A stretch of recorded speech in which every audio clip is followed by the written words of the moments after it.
So here we are. It is Friday, and we are headed toward yet another glorious day of weather. A fourth consecutive 10 on the weather meter. As Chief Meteorologist Mike Burris says, we're going to be near 80 degrees with dry air, sunny sky.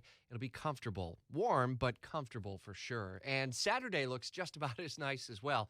We'll ratchet up the temperatures a little bit more on Sunday into the mid to upper 80s. The record of 87 set in 2017 will give a decent run before we start to cool down.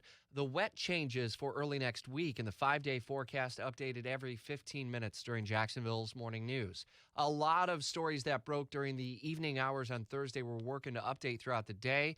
Publix announcing that all pharmacies in Florida will now offer the coronavirus vaccine to those 65 and older frontline medical workers as well. Appointments opening up on Friday morning at 7 o'clock. The window likely to close pretty quickly, one would imagine, but they'll open back up again on Monday.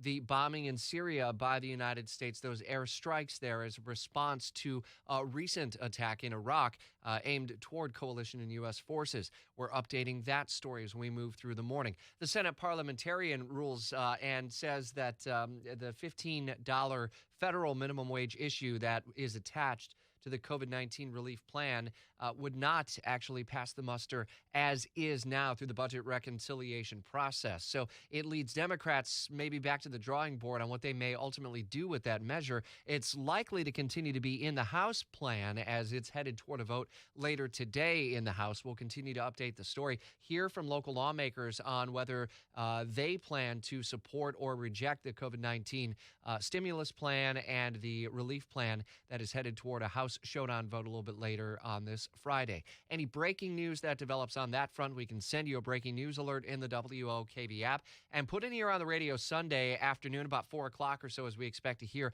the first public address from former President Trump. He'll be at CPAC in Orlando. We plan to bring you live coverage right around 4 o'clock on Sunday. Have a safe weekend. Look out for yourself and one another, certainly, and stay healthy.